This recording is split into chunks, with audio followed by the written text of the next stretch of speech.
उसी बारगाह अक़दस से ये फैज मुंतकिल होता हुआ जनाब सिद्दीक़ अकबर को मिला है। और नबी अकरम सल्लल्लाहु अलैहि वसल्लम ने इरशाद फरमाया, ए सिद्दीक़, जो कुछ अल्लाह ने मुझे अता फरमाया है,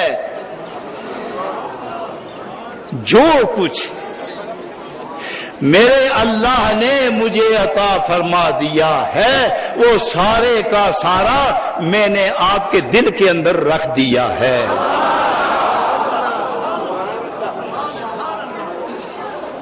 मालूम हुआ कि अल्लाह रब्बुल आलमीन के अता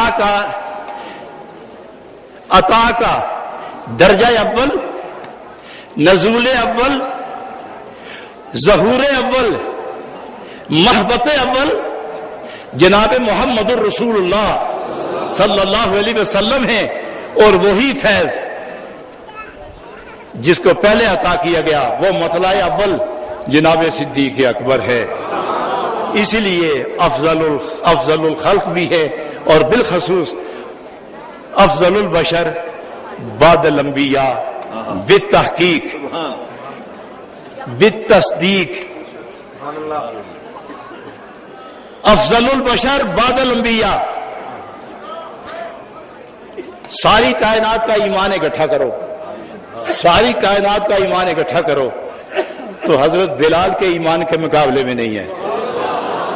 और बिलाल समेत सारे जहान का ईमान इकट्ठा करो तो हजरत अली के मुकाबले में नहीं है। और सारे जहान का फरिश्तों समेत ईमान इकट्ठा करो तो उस्मान ज़िन्नूरैन के मुकाबले में नहीं है।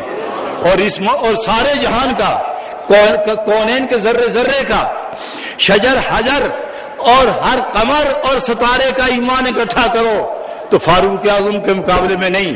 तो बमाए फारूक आजम सारे ईमान इकट्ठा करो तो सिद्दीक तेरे ईमान का जवाब नहीं है, क्योंकि वही मतला अव्वल हैं, वही फैजान मुस्तफी का मरजा अव्वल है और वही मतला अव्वल है। महबत अव्वल भी, मतला अव्वल भी। और नबी पाक अलैहिस्सलातु वस्सलाम ने अपनी जिंदगी में 1,24,000 किताब तैयार की है। बहुत बड़े बड़े मुसन्निफीन देखें जिनके कुतुबखाने भरे पड़े हैं, मगर हजारों से आगे कोई नहीं गया, सैकड़ों तक की रहा है।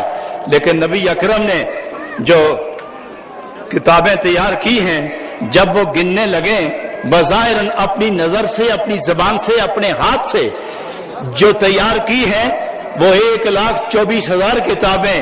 और इन किताबों में से सबसे बड़ी ज़ख़ीम किताब हजरत सिद्दीक़ अकबर रज़ियल्लाहु अन्हु।